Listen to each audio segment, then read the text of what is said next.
위하여 모든 일을 놓은 것이 합당하니라 하시니 이에 요한이 허락하는지라. 예수께서 세례를 받으시고 곧 물에서 올라오실새 하늘이 열리고 하나님의 성령이 비둘기같이 내려 자기 위에 임하심을 보시더니 하늘로부터 소리가 있어 말씀하시되 이는 내 사랑하는 아들이요 내 기뻐하는 자라 하시니라. 그때 예수께서 성령에게 이끌려 마귀에게 시험을 받으러 광야로 가사 사실을 환관으로 주시는 후에 주시니라. 시험하는 자가 예수께 나와서 이르되 내가 만일 하나님의 아들이거든 명하여 이 돌들로 떡덩이가 되게 하라. 예수께서 대답하여 이르시되 기록되었으되 사람이 떡만 살 것이 아니요 하나님의 이름으로 나오는 모든 말씀으로 살 것이라 하였느니라 하시니.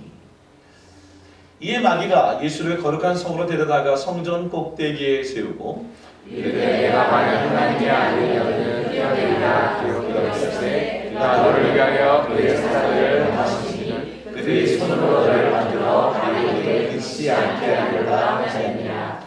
예수께서 이르시되 또 기록되었으니 주 너의 하나님을 시험하지 말라 하였니라 하시니 마귀가 또 그를 내리고 지극히 높은 산으로 가서 천하만국과 그 영광을 보여 이를 만일 내게 엎드려 경배하면 이 모든 것을 내게 주리라.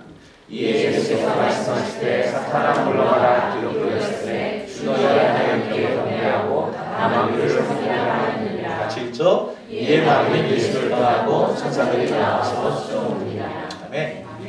자, 않겠습니다. 찬양을 좀 이따가 하고요. 지난주 설교 제목이 뭐죠? 예? 예, 사랑. 예, 맞습니다. 마음을 대한 말씀을 증거했었습니다. 오늘 설교 제목은 뭐죠? 트러스트. 트러스트에 대한 얘기를 나누고.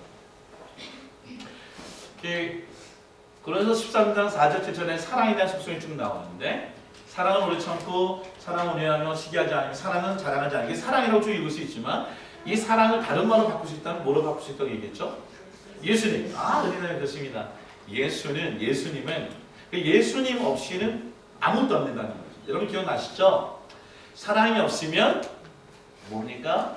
사랑이 없으면 사랑이 세 번에 걸쳐 나오는데 소리나는 불의와 의는 꽹과리가 되고 그 다음에 사랑이 없으면 뭐죠?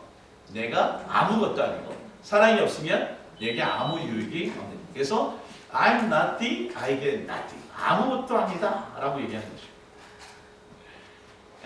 하나만 더 생각하면 nothing 플러스 그 다음에 love는 뭡니까? 그러면 이것을 everything이죠. 내가 아무것도 없더라도 사랑만 있으면 사는 거예요.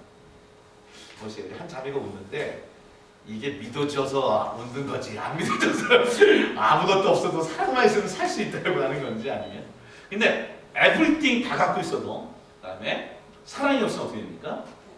nothing. 아멘. 그럼요. 선영자매도 이 말씀 믿죠? 아멘. 그럼요. 모든 걸 다 갖고 있어도 남편의 사랑이 없으면 못 살아요. 모르는 거 아무것도 없어도 남편의 사랑이 있으면 살 수 있는 거죠. 제가 오늘 본문에 보면 예수님은 시험을 당할 때 기뻐하셨습니다라고 시작했는데 여러분 우리가 기쁠 때가 언제였습니까? 우리 인생 살면서 여러분 가장 기쁠 때가 언제 기쁘세요?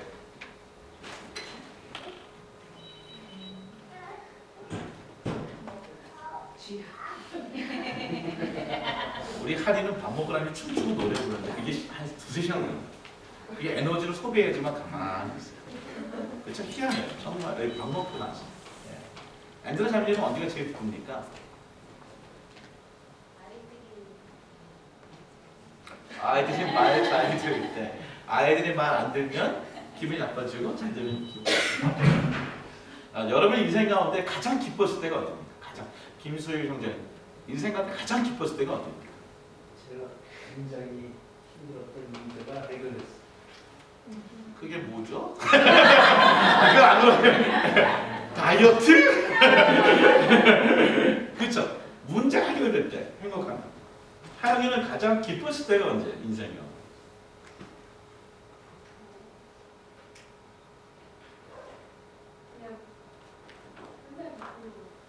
맨날 기뻐요? 네. 부럽다. 여러분 예수님은 언제 기뻐하셨을까요? 예수님 언제 기쁘셨을까요? 사실 오늘 본문의 내용이 제가 오늘 마태복음 4장 1절을 갖고서 오늘 말씀을 나누는데요. 저도 굉장히 기쁜 나와요, 이제. 그래서 제가 성경을 볼 때 이 본문의 4장 1절이 예수께서 성령에 이끌려 시험을 받으러 갔다는 얘기가 슬퍼지지 않고 저 굉장히 기쁜 거예요. 여러분 그렇게 느껴지지 않습니까? 정말 그런가요? 그냥 시험 받는 게 아니라 성령에 이끌려 시험 받으면 내가 시험 받을 때 성령으로 시험 받으면 이건 아무것도 아닌 거죠. 예를 들면 내가 시험을 안 받아도요 성령이 떠나면 우리 힘듭니다. 근데 우리가 힘들어도 성령이 함께하면 오늘 우리가 기쁘게 살 수 있는 것입니다. 오늘 장로님께서 제 마음을 아셔서 오늘 성령이 계시네 찬양을 힘껏 해주시는 것 같습니다. 사실 오늘 제가 이렇게 이 기쁨에 대한 찬양을 우리 맨 뒤에 아주 먼 옛날에 한 번만 더 부르려고 합니다.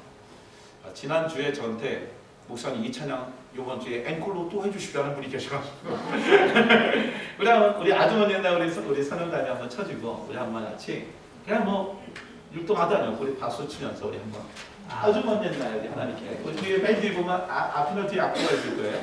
같이 한번 넣어줘서 찬양 좋을 것 같습니다. 우리 기쁘게 한번 찬양합시다. 아주 먼 옛날 하늘에서는 가사 대부분 다 아니까 좀 될 것 같아요. 박수와 잘 찬양합시다. 아주 먼 옛날 하늘에서는 둘셋넷 아주 먼 옛날 하늘에서 당신을 향한 계획이 있었죠.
어르신 앉아있는데 다들 그냥 이렇게 80 넘으신 체력에 막 이러고 앉아있는 정말.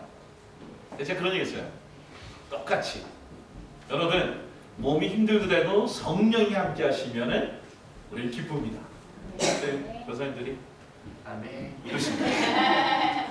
정말 뭐 이렇게 제가 더 목소리 커가지고 여러분 성령이 함께하면 이 육신의 고통은 다 이길 수 있는데 아멘 이러십니다. 그리고 예배 끝났어요. 지금 얼마나 허탈한 줄 알아요? 우리가 돈을 가져가서 매기고 섬겼는데 너무 잘했는데 저 우리 열방교회 우리 뜨리 브라더스가 가가지고 그 어르신한테 모든 북이랑 갖고 북을 막 쳐주셨어요. 그때 그분들이 근데 고민했어요. 이렇게 아름다운 내가 말씀을 설교 전에도 즐겁지 않은데 제가 오늘 그래서 도의동에 한 번 더 부탁드리냐면 모든 부분을 한 번 하고 두 번째 뭐냐면 이게 너무 아깝더라고요. 뭐냐면 그걸 네가 하나님께 찬양을 위해서 참 좋겠다. 그래서 연습도 한 번도 안 했어요. 근데 그걸 한번 우리 도영이 나올 수 있어요? 도영이 동이 와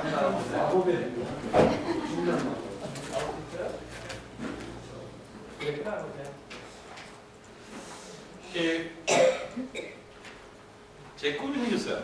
뭐냐면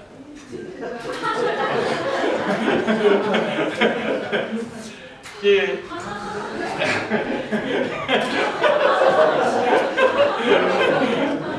저의 꿈이 생긴 게 뭐냐면 우리 동혁 형제의 꿈인데 어느 날 저희들이 토요일날 저녁에 그 열방교회에 우리 그 예를 들면 바이올린, 뭐 첼로 그런 악기를 하고 있는 학생들을 통한 하나님의 찬양, 그 다음에 우리 국악을 통한 하나님의 찬양, 그리고 대학 청년부들의 어떤 밴드를 통한 찬양, 또 성도에 찬양, 우리끼리 한번 찬양의 마음을 하고 누가 부르는 게 아니고 우리끼리 한번 힘있게 찬양하면 어떨까 그런 생각이 들어요. 한 사람은 다리가 지금 기부스였고요, 한 사람은 지금 또 다쳐가지고 해야 되는데 이거 오늘 처음입니다. 같이 하고 두 번째 부를 때는 그냥 것이 아니라 처음 애들도 처음 해봅니다. 그냥 아주머니나 이런 악기로 한번 같이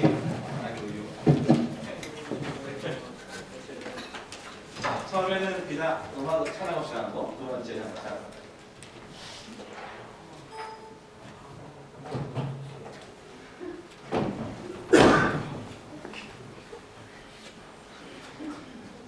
오늘 북으로 찬양할 텐데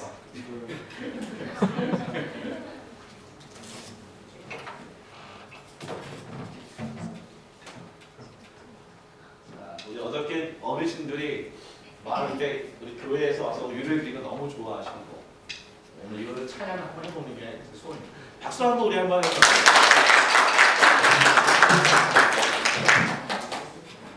차렷 인사해. 차렷.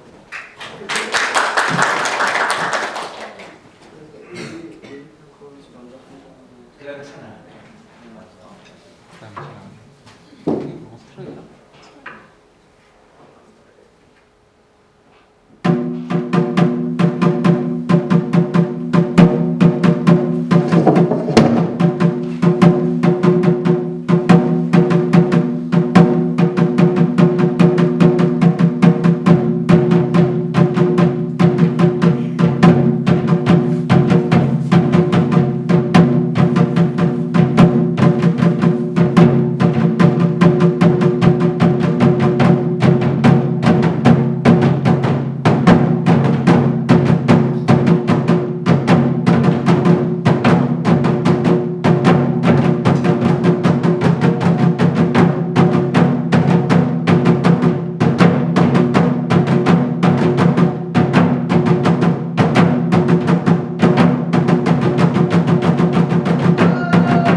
마지막에 편안 한번 쳐주시겠어요?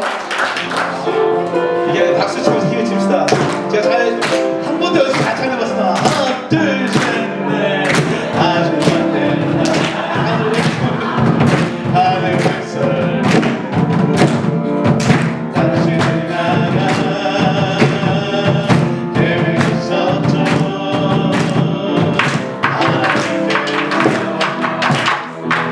알아보시 좋았어요. 우리 가사 좀 한 번 좀 보여줄래요?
감사합니다. 이번에 여름 선교 갔을 때 그룹 월케프라는 데 가면 저녁에 자기 고유의 것을 발표하는 시간이 있습니다. 탤런트 쇼 같은 경우인데 꼭 가져가라 그랬어요. 한국인이 갖고 있는 모습을 찬양으로 연결시켜서 강좌하면 아마 알리겠고, 제 생각에는 아이돌 배우는 게 아니라 유전주학교도 막 배우와 같이 참 좋은 참 어떨까 그런 생각이 들었었습니다. 제가 아까 처음에 얘기한 것처럼 저는 아까 우리 하영장이랑 비슷한데 쟤는 너무 기쁨이 충만합니다. 예. 작년에 제가 지난주에 제가 우리가 제일 행복한 사람이 누구냐 그랬더니 저를 제일 행복하다고 얘기했는데 정말 그런 것 같아요. 저는 굉장히 행복한 목사님 분인 것 같아요. 우리 예시를 보면 이 본문을 갖고 행복하게 설교한 분이 아마 제 생각에는 목사님 그렇게 많지 않았을 것입니다. 어떻게 보면 시험을 이기면 어떻게 이길 것인가 이런 부분을 얘기한다면 저는 오늘 부분을 얘기하고 싶어요. 예수님이 가장 행복한 시간 중에 하나가 뭐냐면 오늘 광야에 끌려가서 마귀로부터 시험을 당하는 사건이라고 생각합니다. 모르겠어요. 저는 동의하지 않나 이것이 모르겠지만 그래서 저는 이렇게 해요. 여러분 시험을 당하면 성경 것처럼 기뻐하십시오. 보십시오. 성경 보면 마태복음 4장 3절 이렇게 합니다. 같이 보자. 시작. 시험하는 자가 예수께 나와서 이르되 내가 만약 하나님의 아들이거든 명하여 이 돌들어 떡정이 되라. 여기 뭐라고 합니까? 예수께 시험하는 자가 내가 만약 하나님의 아들이거든. 보세요. 마태복음 4장 전까지는 예수님이 하나님의 아들이라는 호칭을 들어본 적이 없습니다. 좀 더 정확하게 얘기하면 하나님이란 분이 이 땅에 오셔서 30년 동안 자기의 신분을 숨기고 있었던 거예요. 그러니까 하나님의 아들이란 존재, 하나님이신 것을 오늘 그 예수 그리스도의 그 존재를 몰랐는데 30년 만에 자기가 누구인지를 이제 레벨레이션 드러내시는 날입니다. 여러분 뭐 별로 이렇게 공감이 안 되면 추방전 보셨습니까? 추방전. 비유가 어떨지 모르지만 여기 뭐 암행어사의 이 과거 급제하지 않던 모습을 인생에 갖고 있다가 과거를 급제했을 때의 모습이 어떠면 정말 암행어사의 출대하러 오면서 수많은 조개들 끌고 나타나면서 부정부패한 모든 사람들을 다 목에 가지고 그리고 그것을 평정하는 그 모습을 상상해 보십시오. 예수님이 하나님의 아들로 오셔서 하나님의 아들이 하나님이심에도 불구하고 이곳에 오셔서 똑같이 인간처럼 생활하시고 똑같이 인간처럼 제한을 받으시고 똑같이 고난을 받으시다가 이제 하나님의 아들이심을 드러나는 날이 바로 시험 받는 날이기 때문에 그렇습니다. 여러분 보십시오. 성경에 보면 야고보서 1장 2절 말씀에 오늘 우리에게도 주시는 말씀 그 뭐냐면 여러 가지 시험을 당하고도 온전히 기쁘게 하라. 이게 어떠냐면 예수님의 상황을 연결시키면 우리가 시험을 당하는 건 뭐냐면 우리가 하나님의 아들이고 하나님의 딸이 하나님의 자녀인 것을 세상에 드러내는 사건이 바로 시험이라고 하는 통로라는 것입니다. 보니까 얼굴이 아무도 공감하는 얼굴이 아니겠지. 시험 당해서 고통 중에 무슨 이상의 즐거운 날입니다. 성경에 보십시오. 제임스 1장 2절에 보면 같은 말씀이지만 트라이얼이라는 단어를 시험이라고 얘기합니다. 또는 트러블이라고 하는 단어를 시험이라고 합니다. 어떤 데는 템프테이션. 그러니까 이것이 어떤 테스트도 있고요. 아니면 어떤 과정에 있는 어떤 역경일 수도 있고요. 아니면 어떤 심한 환난을 당한 모든 과정 속에서 주님이 선포하신 게 뭐냐면 그냥 조이가 아니라 퓨어 조이, 아주 순전히 온전히 기뻐하고요. 그리고 또 뭐냐면 그레이트 조이, 아주 위대한 기쁨을 가지라고 얘기하고요. 그리고 올 조이, 모든 즐거움을 이 시험 속에서 가지라고 주님께서 말씀하고 계십니다.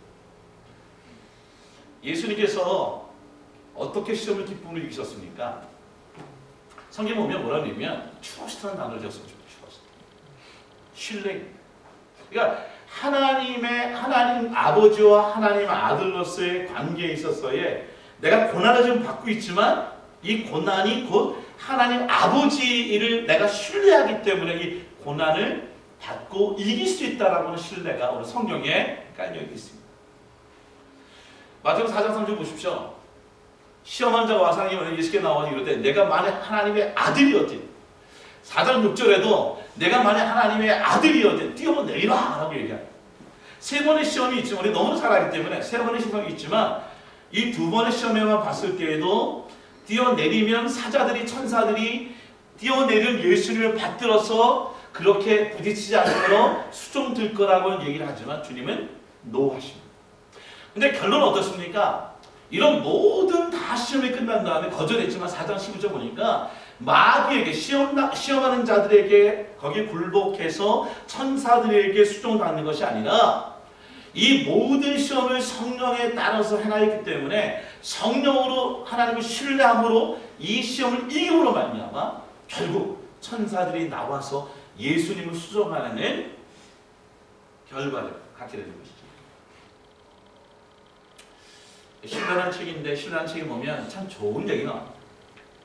한 번은 테다 소녀님에게 한 여인이 찾아왔습니다. 이제 고통 중에 있는 여인인데 이 여인이 와서 그 이슬 중에 있으니까 신부님이 이렇게 뭐라고 기도해 드릴까?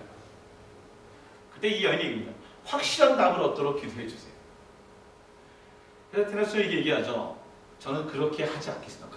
그런 기도하지 않겠습니다. 그러니 뭐냐면 확실한 답이야말로 당신이 붙을 것이 아니며 오히려 놓아야 할 것입니다. 세상 살면 오늘 우리가 확실한 것 이것을 붙잡고 사는 것이 아니에요. 그때 하나님은 이렇게 얘기합니다. 확실한 답이란 내게 있어 본 적이 없습니다. 내게 늘 있는 것은 신뢰입니다. 당신도 하나님을 신뢰하도록 기도해 드리겠습니다. 오늘 우리가 갖고 있는 어떤 시험이나 환난이나 문제나 트러블이나 역경의 일 모든 거 있을 때에 이때 우리에게 확실한 답이 필요한 것이 아니라 이 모든 시험의 근거에 성령께서 붙잡고 계시고 그분을 내가 신뢰하는 것, 트러스트하는 것. 이것이 가장 해결의 방법이라는 것을 오늘 본문을 통하여 이해되고 그리고 깨닫고 믿어지는 그런 시간 되기를 원합니다. 보십시오. 넘어질 때마다 다시금 노력하도록 나를 밀어준 것은 사실 맹목적인 신뢰라고 고백을 합니다. 어저께 새벽 예배 끝나고 우리 교회를 다녔던 성도님과 임마누엘 성도님과 같이 만났습니다. 사실은 한 가족이에요. 근데 어떤 얘기를 보면 우리 교회 이창수 목사님 아주 훌륭한 일도 있고 정말 아름다운 보리들이 된 것이 있지만 또 반면에 임마누엘 교회라고 하는 김구도 목사님 교회의 아름다운 면도 있어요. 근데 참 그거에 참 좋았던 게 뭐냐면 이런 것입니다.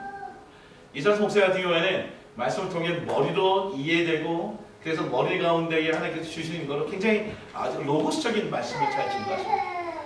근데 임마누엘 교회 같은 경우는 어떠냐면 성령에 따라 말씀을 잘 증거하시기 때문에 사실은 이 하터스 마음에 감정을 주님이 터치하셔서 이 마음으로 믿고 내가 비록 지금 이해가 안 되지만 그리고 믿을 수 없지만 하나님을 쫓아가고자 하는 그 신앙들이 사실은 성도들의 신앙의 한 단계를 점핑할 수 있도록 만들어 놓은 모습을 보게 되는 것이죠. 신뢰라는 책을 보면 이런 것이 있습니다. 제가 너무나 좋아해가지고 낯을 이렇게 무지하게 많이 났습니다. 같이 한번 읽어봅시다. 시작. 신뢰는 전망의 극한에서 시작될 때가 많다. 인간의 차원이나 소진될 때, 확증에 대한 욕심이 쓰러질 때, 통제를 버릴 때, 하나님을 조작하고 신비를 벗기는 일을 그만둘 때, 그럴 때 모든 수가 끊어질 때 우리 안에 신뢰가 시작됩니다. 꼭 이 말은 아니지만 제가 이 책을 읽는데 그때 어떤 그 교회 안에 사건이 있었는지 제가 그 모든 어떤 상황의 신뢰가 이때 자기가 갖고 있는 이 죽음의 위기나 있을 때 일을 보이지만 제가 이 책을 딱 써놓고서 제가 써놓은 게 뭐였냐면 아래 임시영 선생님 사고 이렇게 적어놨더라고요. 이때 뭐냐면 차 사고 났을 때였던가. 임시영 형제가 차 사고 나서 반파되고 죽음 가운데 있을 때에 그때 부른 것이 어머니가 아니라 그때 주여. 그런 느낌이에요. 그 신뢰라는 그런 것 같아요. 신뢰라는 것은 우리 가운데 보면 어떻게 보면 이해되지 않고 그리고 설득되지 않고 믿기 어려운데 어떤 일이 생기냐면 내 안에 결국 모든 수를 다 내려놨을 때에 마지막으로 추스에서 사는 것이 바로 그때의 주님을 신뢰하는 과정이라는 것이죠. 예수는 하나님 아버지를 신뢰하셨습니다.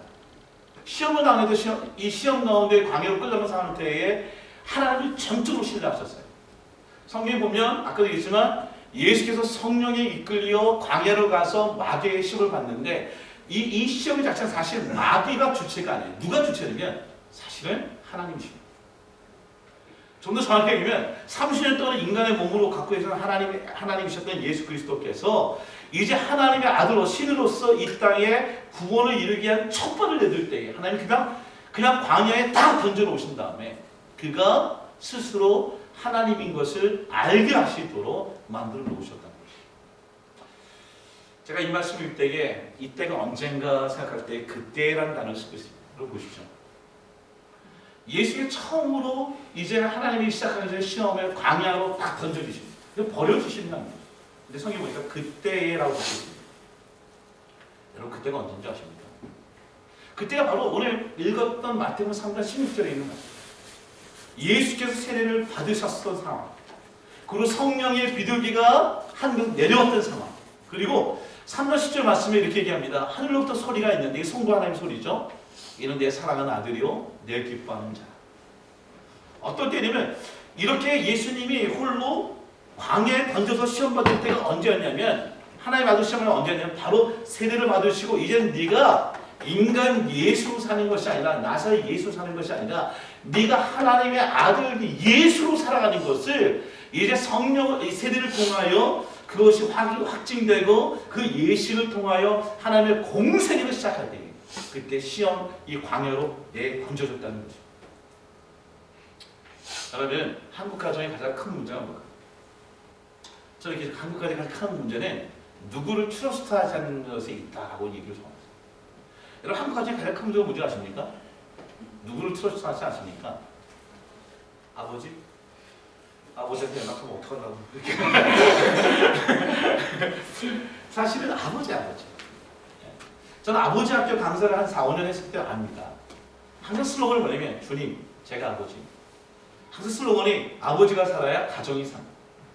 우리 머릿속에 아버지의 개념이 어떤 게 있냐면 내가 신뢰할 수 있는 분 이게 아니라 내가 필요했을 때 함께 있지 않았던 분, 내 졸업식 때 오지 않았던 분, 내 방과학교 때 하여튼 머릿속에 아버지의 개념이 그게 좋지 않아요.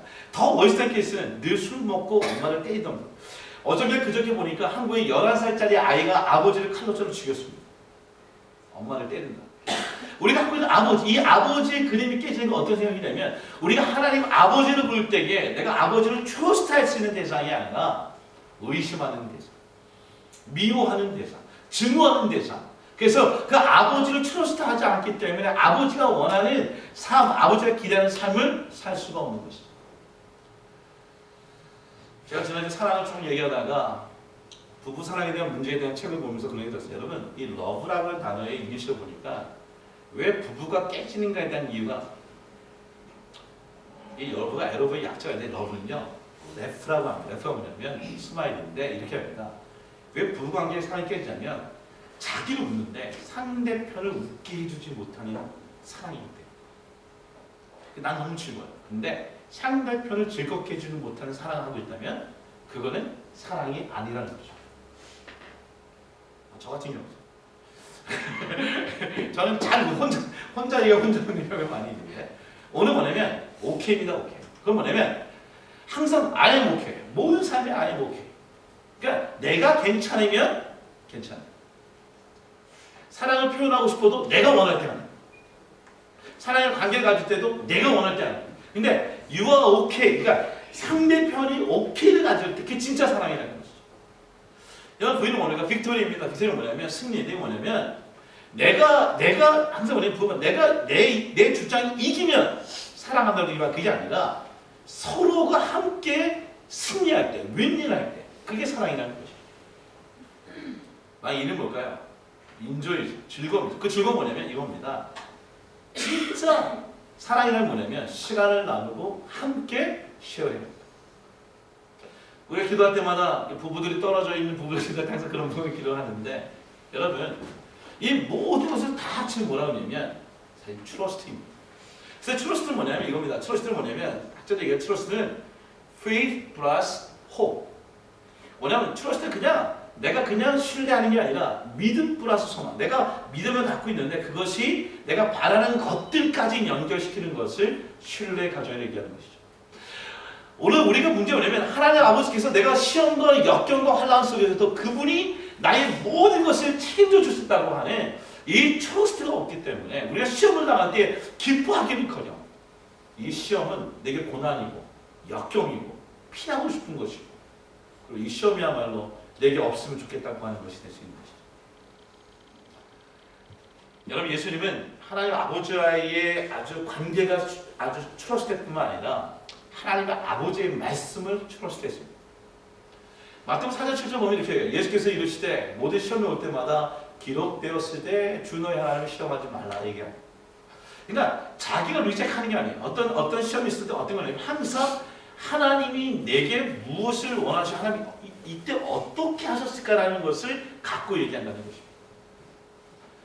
우리 교인들 좀 오래 다닌 데들은 알지만 제가 고난 중에 있을 때에 제 앞에 WWJD를 크게 적어놨어요. WWJD는 뭐냐면 What would Jesus do? 예수님은 어떻게 하셨을까? 그래서 WWJD 이니셜이거든요. 우리 아들이 제 고난 중에 한 10년 전 얘기입니다. 오더니 아빠 왜 이런 걸 적어놨냐? 무슨 뜻이야? 그래서 저는 무시하는 거예요. 영어를 모를 줄 알고. 안다 이거 What would Jesus do? 그랬더니 저희 보더니 그때 낙심대에 있는 얼굴 보고 What would Jesus do? 라는 뜻이 아니에요. 뭐냐면 Why 우철전 die 이런 뜻이었다고. 지금 아빠 우리가 왜 죽어 있는 모습을 그래서 아버지는 거의 이거 보면서 죽어가고 있다는 거 계속. 우리는 죽을 수 있어요. 우리 시험 너무 낭망할 수 있지만 일어날 수 있는 건 뭐냐면 기적이나 아니면 어떻게 보면 확신이나 이런 게 아니에요. 하나님의 말씀이 이 부분을 트러스트하면 그 말씀을 통해 우리가 우리의 시험을 너끈히 이기고 그 다음에 온전히 기뻐할 수 있는 기준까지 갈 수 있다는 것이죠. 마태복음 4장 7절 4장 4절 보십시오. 끊임없이 말하기는 기록되었을 때 하나님 입으로부터 나오는 모든 말씀으로 살 것이다. 이 빵의 문제가 아니라 말씀의 문제라는 거예요. 오늘 우리가 갖고 있는 배고픔의 문제가 아니에요. 실력의 문제가 아니에요. 재수가 없는 게 문제가 아니에요. 운이 없는 게 문제가 아니라 말씀으로 살지 않기 때문에 시험이 있고 역경이 올 때에 즐겁지 않은 거예요.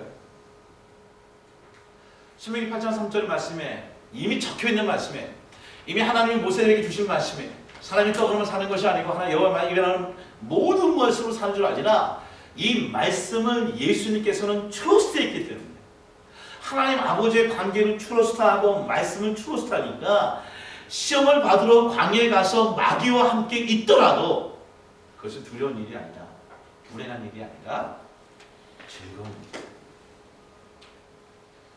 여러분 말씀이 힘입니다. 토조 목사님은 이렇게 얘기합니다.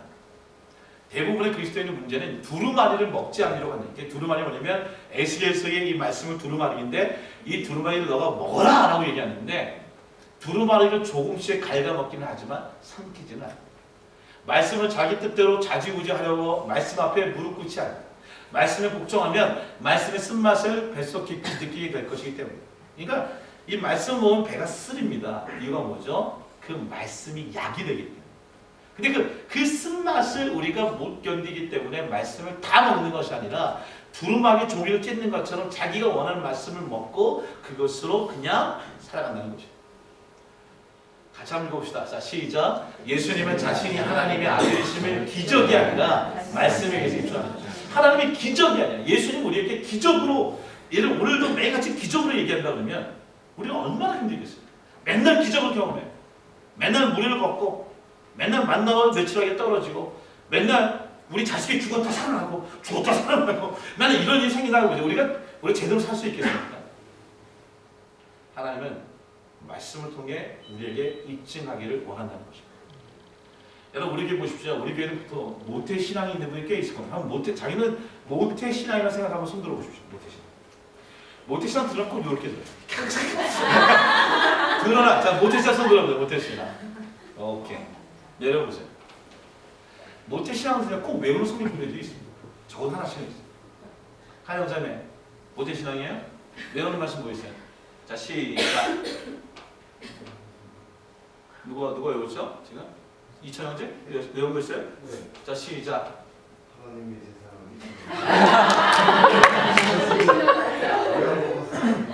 또 끝까지 안 하네. 동현이 형제 외우는 말씀 시작. 여호와는 나의 목자시니 내가 부족함이 없으리로다. 거기까지 하라. 남경자매 자, 시작. 예? 그대로 시작. 여호와는 나의 목자시니 내가 부족함이 없으리로다. 그가 나를 큰 축사물로 인도하시며 쉴만한 물까지 잔잔한 물까지 쉴만 하겠다. 아까 이제 무조건적으로 주시는 하나님의 은혜가 있습니다. 하나님 말씀은 입을 열어 내가 너를 가득 채우리라 하신 말씀하십니다. 그러니까 이게 우리가 말씀을 트러스트하는 사람들은 언제가 그 말씀 때문에 일어설 수 있습니다. 이게 웃으면서 얘기하지만 이 말씀이 우리를 붙잡고 가는 거예요. 예수님이 기적이 날마다 일어나고 우리 너무 힘들 겁니다. 맨날 풍랑 가운데 잔잔한 걸 경험하고 배고픈 가운데 정말 오병이의 기적이 일어나서 뭐 12광주에 남는 사건을 맨날 경험한다면 얼마나 힘들겠습니까? 도영이처럼 걱정될 거예요. 엄마 12광주는 누가 먹었어? 그런 기적이 늘 일어나면 우리는 힘들 거. 근데 늘 일정하신 말씀을 통해 간다는 것이죠. 저는 이 정도로 우리 교인들이 성경 말씀 외울 줄 몰랐어요. 그래서 제가 여러분 성경 심지어 적어놨거든요. 한번 외워보라고. 다 외우는 거예요. 여러분 41장 10절은 무슨 말씀입니까? 이사야 41장 10절. 두려워 말라 내가 너와 복음 제일 크게 외울래요? 두려워 말라 내가 너와 함께함이니라. 놀라지 말라 나는 내 하나님이 됨이니라. 참으로 너를 도와주리라. 참으로 의로운 나의 오른손으로 너를 붙들리라. 뭐 디그리가 있어도 저 모양이에요. 여러분 13절 볼까요? 능력 주시는 자. 예. 그러면 우리가 이 말씀을 생각해서 하는 게 아니라 무조건 먹어놓으면 어느 순간 그것이 툭툭 튀어나와요. 여러분 세상에는 많은 증표나 이적을 찾지 마시고요. 어떤 시험을 당하면 말씀을 의지하면 기쁠 수밖에 없어요. 왜요? 외웠던 말씀 뛰어나요. 이거 써먹네 이런 거죠. 마치 시험을 보는데 공부한 것만 나오는 거네. 그 가운데 경험하는 거죠. 근데 공부한 거를 많이 해보면 어떻습니까? 내가 공부한 것만 나오면 나는 폭이 점점 넓어지는 거죠. 시험을 당할 때 내가 하나님의 말씀을 많이 암송하고 묵상해 놓으면 어떤 시험이 이거 내가 외웠던 말씀인데 하는 것을 통해 깊어지는 것이죠. 예수님 하나님 아버지를 향한 예배를 신뢰하였습니다. 보십시오. 4장 7절 보니까 주 너의 하나님 넌 나에게 경배하고 내가 예배하라고 했더니 주님 뭐라 했느냐? 주 너의 하나님께 경배하고 다만 그를 섬겨라라고 얘기합니다. 영어 보니까 아주 크게 합니다. Worship the Lord your God and serve Him only 라는 거죠. 여러분 서브를 잘하면 승리할 수 있습니다. 여러분 테니스에서 이번에 조코비치가 나달을 또 이겼는데 조코비치가 이기는 이유는 아주 가장 큰 이유는 뭐냐면 서브를 잘하기 때문입니다. 탁구도요 서브가 승패합니다. 배구도요 서브가 좌우합니다. 근데 우리 인생 가운데 삶의 모든 것이 예배가 된다는 것은 슬로건이 아니라 이걸 승리하기 위해서 뭐냐면 하나님을 향한 이 서브하는 것에 집중하게 되면 우리 인생은 승리할 수 있는 것이죠. 생각해 보십시오. 지난 주 중에 갑자기 제게 어떤 형제가 목사님 저희 가서 오늘 가정 예배 드리러 갔는데 성경 말씀 하나만 정해주셔요. 어떤 말씀이 좋을까요? 저는 이런 거 들으면 참 행복합니다. 여호수아 24장 14절 15절 바로 적어요. 무슨 말씀입니까? 여호수아가 이제는 여호와를 경외하며 온전하고 진심으로 그를 섬기라. 너희가 선교자를 오늘 택하라. 오늘 오직 나와 내 집은 여호와를 섬기겠노라. 여러분 열방교회 이 예배를 여러분들이 신뢰할 수 있는 성도가 되기를 원합니다. 오늘 찬양올 때에 이 찬양을 통하여 내게 하나님이 나에게 길을 열어줄 것을 신뢰하고 찬양하십시오. 그냥 찬양하는 것이 아니에요. 설교를 들을 때에도 오늘 목사님 주시는 말씀을 통해 내게 어떤 새로운 하나님의 능력과 변화가 있을 줄 신뢰하면서 들으십시오. 놀라운 일이 일어날 것입니다. 2주 전인가 제가 설교를 마쳤을 때에 한 자매가 오더니 저한테 오늘 은혜를 무지장 받았다는 거예요. 너무 좋았어요. 너무 그렇지. 근데 그 다음에 뭐냐면 목사님 제가 밭이 무진장 좋은가 봐요. 밭이 무진장 좋아서 근데 목사님 얘기가 그냥 은혜가 되어 얘기하는 거예요. 여러분 저는 그랬으면 좋겠어요. 여러분들이 밭이 너무나 좋고 하나님의 말씀을 신뢰하는 거예요. 정 목사를 신뢰하는 것이 아니라 오늘 말씀 그대로 역사하실 것을 믿습니다라고 했습니다. 우리 시험이 기뻐지는 거죠. 왜 안 기뻐집니까? 여러분 단순하게 믿으십시오. 제가 나경자매에게도 한번 이거 빌려줬던 기억이 나, 그죠? 읽었던 거 기억납니까? 써머니 할 수 있을까? 30초부터 써보세요. 어떤 내용입니까? 배에서 나오다니. 그 다음에 5초밖에 안 지났어요. 휴가를 갔다 와서 아직 집중이 안 되죠. 보세요. 여기 이런 말이 나옵니다. 쫓아보자. 시작. 예배할 때 같이 읽자. 시작. 예배할 때 나는 내 삶 속에 하나님 되십니다. 예배할 때요. 내 안에 하나님이 커진다는 거예요. 하나님이 점점 커지는 거예요.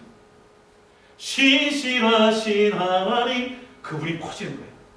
전능하신 하나님 찬양 전능하나님 커지는 거예요. 그래서 점점 하나님이 커져가는 거예요. 왜요? 예배. 그 다음에 이렇게 얘기해요. 아주 멋진 얘기하는데 읽읍시다. 시작. 예배는 하나님을 경험하고 이해하는 용량을 확장시키는. 여러분 보십시오. 어빌러티와 캐퍼서티는 틀려요. 제 친구는 늘 하는 얘기예요. 어빌러티가 뭐냐면 내가 무엇을 할 수 있는 능력이에요. 정목사님 당신은 뭔가 이렇게 뭐 잘할 수 있을 것 같아요. 근데 뭐냐면 당신은 캐퍼시티가 항상 작아. 용량이 너무 작아. 하나님의 은혜가 풍성하신데요. 문제 뭐냐면 내가 하나님 받을 용량이 너무 작기 때문에 그 용량을 하나님을 제한하는 거예요. 그 그릇에 맞추는 거예요. 마치 아프리카에 갔을 때에 이 목도리 하는 목걸이에서 목을 아주 작은 목을 해서 애가 자라나지만 이 목은 가늘어지고 허리가 발목은 가늘어지고 목만 커지는 것처럼 그러나 예배를 통하여 내가 하나님을 경험할 수 있는 용량을 확장시킬 수 있다면 어떤 걸 여러분 신뢰하겠습니까? 하나님의 기적을 신뢰하는 것이 아니라 매주 드리는 예배를 신뢰함을 통해서 하나님의 용량을 더 확장시킬 수 있는 우리가 되어야 되지 않겠습니까? 생각해 보십시오. 이거는 하나의 예수님 쪽의 입장인데 제가 생각해요. 그럼 우리 입장에서 어떤 생각을 고민하다가 또 하나 해주시는 퀴즈는 뭐예요? 이런 것입니다. 여러분 마귀의 닉네임이 뭡니까? 마귀의 닉네임은 시험하는 자예요. 역으로 보니까 시험하는 자 얘기하면서 템프트라는 단어를 쓰고 있어요. 오해하지 마십시오.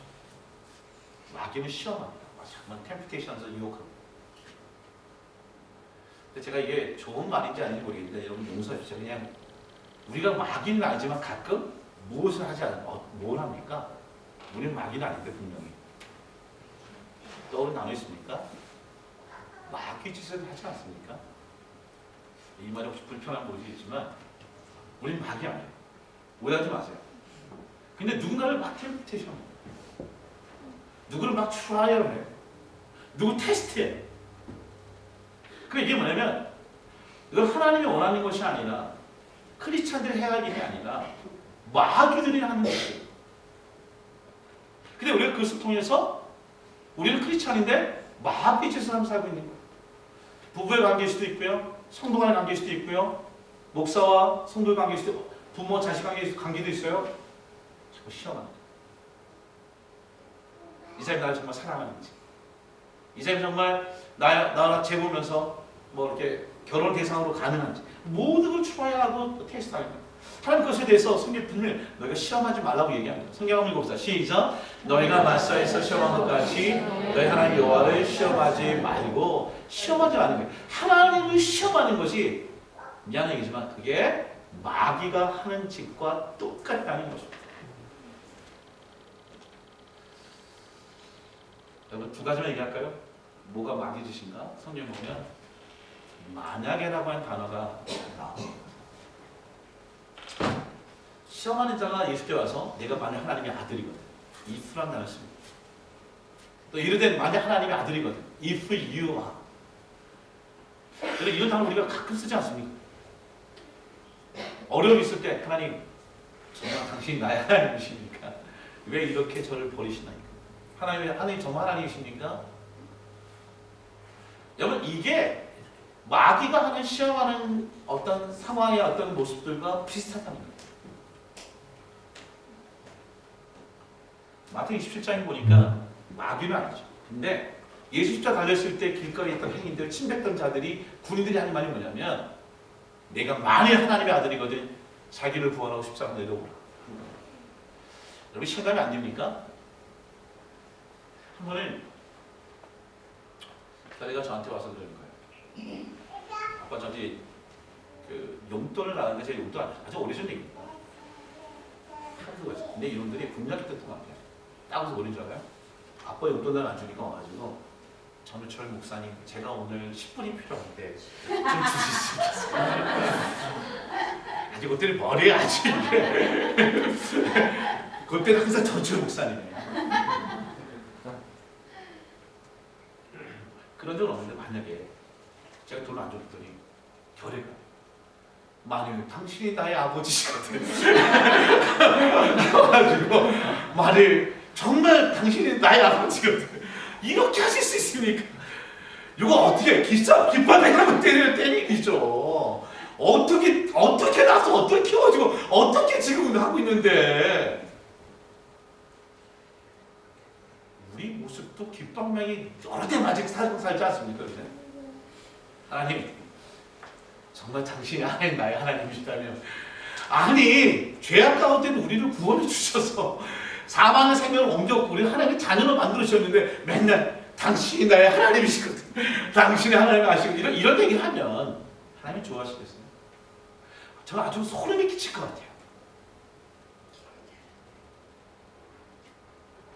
또 한 가지 시험하는 데 보니까 이 하이라고 하는 단어에 제가 바보되더군요. 어떤 겁니까? 성경 보니까 마귀가 시험하는 데 예수를 시험하는 게 뭐냐면 성전 꼭대기로 데리고 갑니다. 아주 하이스트 포인트 오브 템플. 여러분 좀 생각해 보세요. 마태복음에 있는 4장 8절에도 지극히 높으사 아주 very high mountain. 그러니까 우리가 시험 나가는 포인트가 대부분 뭐냐면 다시 하이 포인트예요. 뭔가 더 많이 내가 추구한 하나님이 은혜가 내게 족합니다 라는 걸 하지 못해요.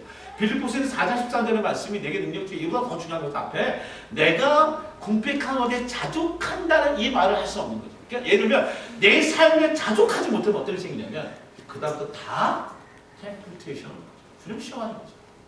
주님 어떻게 우리 집에 이런 집을 살 수 있습니까? 어떻게 우리가 이런 상태의 교회를 다니고 우리가 어떤 인물들이 되고 이런 일이 시작된 거예요. 제가 지난주에 너무 재밌어요. 지난주에 우리 김전사님 친구 전사의 교회 왔습니다. 깜짝 놀랐대요. 우리 교회가 뭐 누구도 있고 누구도 있고 깜짝 놀랐대요. 근데 예배 드리기 전에 한참 누구랑 떠들고 놀았대요. 얘기하고 막 그랬대요. 근데 그 사람 말하면 전사님 그 사람이 뭐라 그러죠? 건달? 뭐라 그러지? 백수. 백수잖아요. 백수 같아요. 그래서 누구잖아요? 그거 내가 이미찬 저는 얘기했어요. 이미찬 제가 백수인 줄 알았대. 백수인 줄. 내가 넌 참 잘 걷다 그랬어. 그럼요. 교회 안에서 계급장 다 끼는 거고요. 교회가 직분 필요 없고 뭐가 필요해요? 제가요 김수일 형제님이라고 부릅니다.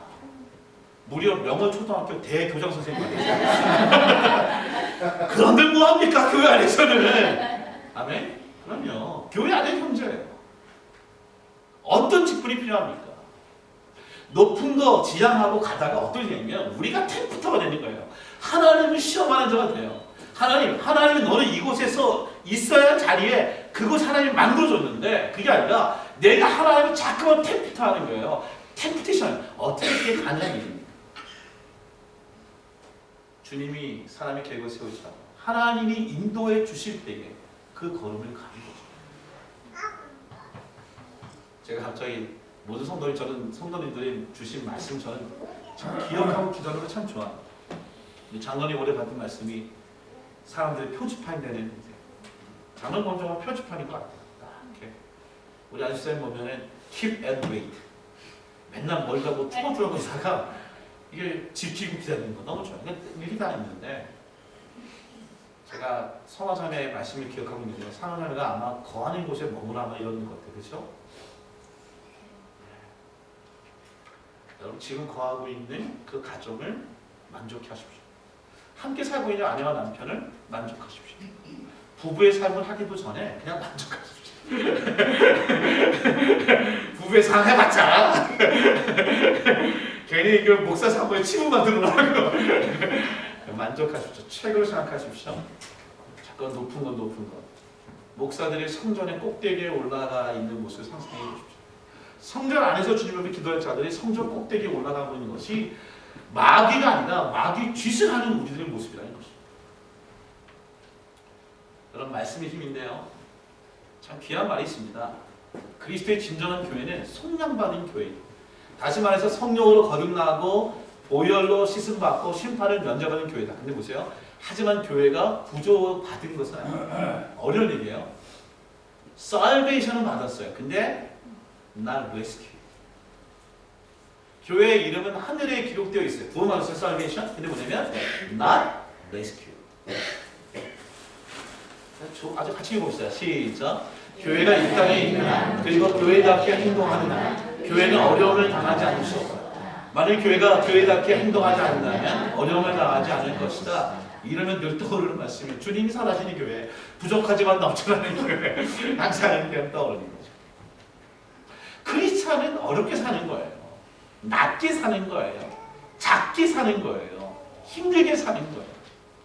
그러면 어떤 생각이냐면 작은 일에도 기뻐지는 것입니다. 제가 개인적인 거에서 제가 좀 그렇지만 목회자님이가 저를 이해해 줄 걸 믿고 얘기합니다. 제가 김지원 전사님을 지난주 수요일 날 드디어 한 자매로 소개시켰습니다. 용서하소서. 지금 프린스턴에 신학교 다니고 있는데 로만 대학에서 4년 장학생이었었어요. 그리고 웨스턴 미니스터에 그러니까 로만 대학도 제가 소개해서 간 거예요. 4년 장학생이고 웨스턴 미니스터 졸업하고 프린스턴 다니고 채용이 없었다는 건 어떻게 하셨어요? 근데 제가 너무 제가 막 처음에 뻥을 쳤어요. 뭐 괜찮은 사람 막 얘기했는데 기대를 높게 하고 가서 가면 너무 실망할까 봐 걱정이 됐어요. 그래서 제가 뭐라 그러냐면 그냥 제가 키가 무지장 작다고. 근데 키가 무지장 작다고 얘기했어요. 뭔가 좀 기대를 안 갖고 할 거 아니에요. 근데 지나고 나니까 이 말하는 걸 보고 왔는데 말이 좀 긍정적. 목사님 보기보다 키가 크던데요? 그런 느낌이야. 그런 느낌. 내가 막 무지장 예쁘고 괜찮다고 그랬으면 이거 실망하고 왔을지도 몰라. 괜찮던데요? 이야기가 할 수 있겠던데요? 여러분 우리가 버려야 될 것이 있어요. 그건 뭐냐면 우리가 기대치는 버리고요. 가치를 높이는 거예요. 부부관계 우리 부부를 떠나서 그냥 다 얘기할게요. 부부의 삶을 지금 원하는 가족은 얘기해요. 우리 사랑자매님 부부의 삶 되게 원하잖아요. 제일 중요한 게 뭐냐면 남편에 대한 기대치는 바닥으로 놓으시고요. 가치를 이빨로 부숴요. 아멘? 이게 행복이에요. 행복은 어떤 사건이 기적이 늘 일어나는 행복이 있는 게 아니에요. 내가 내 생각에 상대를 향한 아주 기대치를 바닥으로 놓으면 라면 끓여준 것만 해도 감사하게 되는 거죠. 사람만 있어도 감사하게 되는 거죠. 어떻게 이런 남자를 만났는지 놀라게 되는 거죠. 그런 역사가 일어날 줄 믿습니다. 우리 모두에게 하는 얘기예요. 말씀 정리합니다. 하나님 아버지를 신뢰하지 못하면 제가 얘기했죠. 시험하는 자 같은 행동을 하게 됩니다. 여러분 하나님을 신뢰하시겠습니까? 아니면 하나님을 시험하시겠습니까? 남편과 아내를 신뢰하시겠습니까? 남편과 아내를 시험하시겠습니까? 예수님은 언제 기뻐하셨다고요? 저 다시 한번 제가 처음에 여러분들 이해가 안 돼요. 지금 상상해보세요. 30년 동안 목수 아들로 나사렛에서 그냥 인간으로 살다가 어느 순간 공생에 사람들을 구원하시기 위해서 하나님의 아들이심을 드러내신 사람.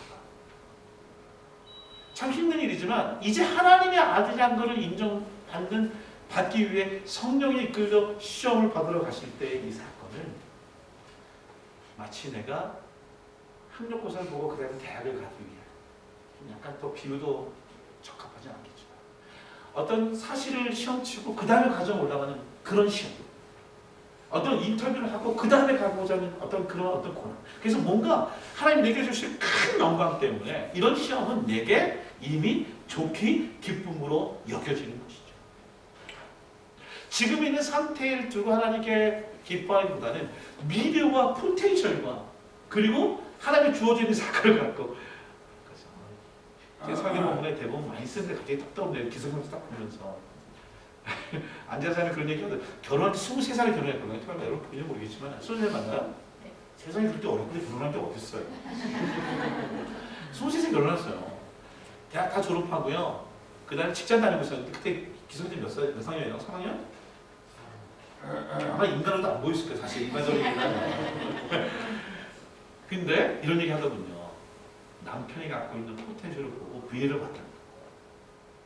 그래서 뭘 봤나 그랬더니 이 개인이 어떤 건지 모르지만 아무도 아니에요. 대자연고등학교 때 학생 회장 전교생이었다는 그러면 뭐야? 개뿔 교회하면서 아무것도 필요 없는 거지 뭐. 근데 어떤 얘기냐면 현재 내게 주어져 있는 것을 감사하는 게 중요한 게 아니라 신앙이라 신뢰라는 것은 뭐냐면 faith first hope. 믿음은 그냥 지금의 것을 신뢰하는 믿음이지만 신뢰는 faith first hope. 얼마나 좋은 부부가 결혼하게 됩니다. 안대로 자매는 아마 이런 남편 안 만났으면 벌써 똑똑한 남편 만났으면 2번 이혼을 하고 안 볼지도 몰라. 서로 잘 가자가 볼지도 몰라. 약간 좀 농이고요. 여러분 보십시오. 마태복음 3장 17절에 뭐라고 합니까? 같이 읽으세요. 시작. 예수께서 세례를 받으시고 그 물에서 올라오실 때 하늘이 열리고 하나님의 성령이 비둘기같이 내려 자기의 임하심을 보시더라. 이건 성령이 임하신 거예요. 시험을 당하는 자는 어떻게 당하냐면 성령이 임한 자에게 시험을 허락하고 주십니다. 다르게 얘기하면 아무리 기적을 봐도 성령이 내 안에 없으면 시험을 이길 수가 없습니다. 두 번째, 하늘로부터 소리가 들려야 돼요. 하나님이 주시는 컨빅션. 이는 내 사랑하는 아들이요 내 기뻐하는 자. 어떤 시험이 오더라도 돼요? 하나님 아버지께서 너는 내 사랑하는 아들이고 내 기뻐하는 내가 너를 책임지겠다 라는 소리를 듣는 사람은 어떤 시험에서도 이길 수가 있을 것입니다. 말씀 나오면서 1장 2절에 보면 시작. 내 형제들아 너희가 여러 가지 시험을 당하거든 온전히 기도합시다. 시간이 좀 지나서 우리 기도하고 헌금하고 마칠 텐데